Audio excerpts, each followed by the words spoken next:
కేటీఆర్ కు మహిళా కమిషన్ నోటీసులు ఈ నెల 24న హాజరు కావాలంటూ నోటీస్.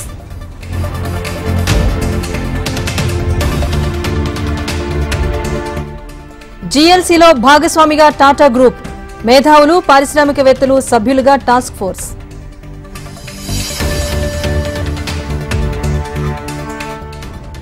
రేషన్ కార్డు లేదని ఇన్కమ్ ట్యాక్స్ కట్టారని రుణమాఫీ చేయలేదు. 100% రుణమాఫీ జరిగిందని సీఎం రేవంత్ నిరూపించాలన్న కేటీఆర్.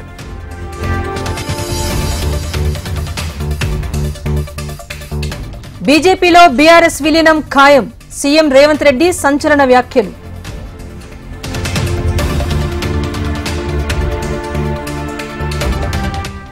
ఇవాళ మాజీ సీఎం కోట్ల విజయభాస్కర్ రెడ్డి జయంతి. చిత్రపటానికి పూలమాలలు వేసి నివాళులర్పించిన సీఎం రేవంత్ రెడ్డి.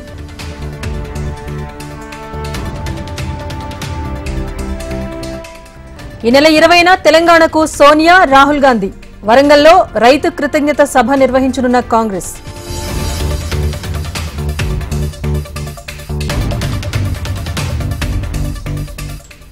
శంషాబాద్ విమానాశ్రయానికి ఉపరాష్ట్రపతి జగదీప్ ధన్ఖడ్ స్వాగతం పలికిన తెలంగాణ గవర్నర్ జిష్ణుదేవ్ వర్మ.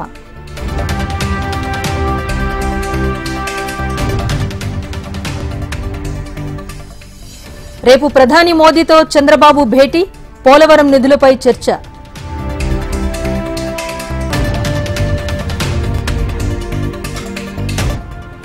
శ్రీకాకుళం జిల్లా కేంద్రంలో అన్న క్యాంటీన్ ప్రారంభం.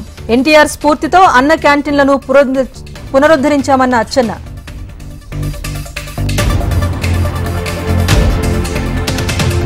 విశాఖ స్థానిక సంస్థల ఎమ్మెల్సీగా బొత్స ఏకగ్రీవం.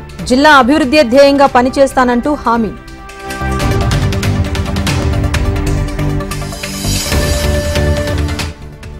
సోషల్ మీడియాలో దుష్ప్రచారం చేస్తున్నారు.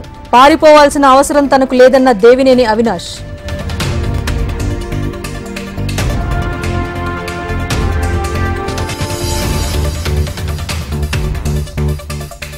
రాజీవ్పై అక్రమ కేసులు పెట్టి జైలుకు పంపారు. కక్షపూరిత రాజకీయాలకు పాల్పడుతున్నారన్న జోగి రమేష్.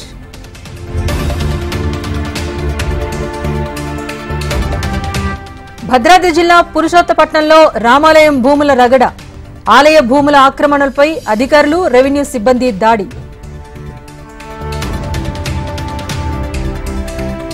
ఆదిలాబాద్ జిల్లా గుడిహత్నూరులో రచ్చబండ.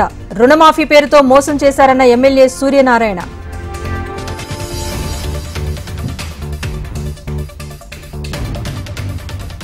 తెలంగాణ యాసలో పెళ్లికి ఆహ్వానం. అందరినీ ఆకర్షిస్తున్న లగ్గం పత్రిక.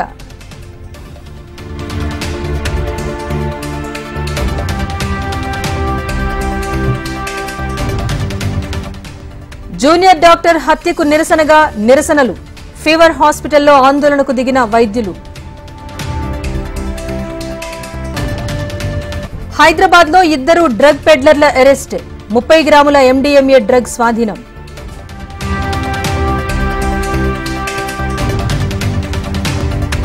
హర్యానాలో 1 విడత, జమ్మూ కశ్మీర్లో 3 విడతల్లో పోలింగ్. షెడ్యూల్ విడుదల చేసిన ఎన్నికల సంఘం. జమ్మూ కశ్మీర్లో ప్రభుత్వం ఏర్పాటు చేస్తాం. అసెంబ్లీ ఎన్నికల్లో పోటీ చేస్తానన్న Farooq Abdullah.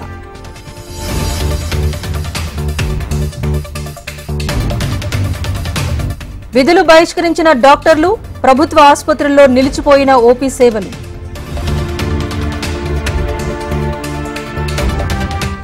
Kolkata junior doctor హత్యాచార case దర్యాప్తు. 4 వైద్యులకు సీబీఐ నోటీసులు. పాకిస్తాన్లో తొలి మంకీ పాక్స్ కేసు నమోదు. యూఏఈ నుంచి వచ్చిన వ్యక్తికి పాజిటివ్.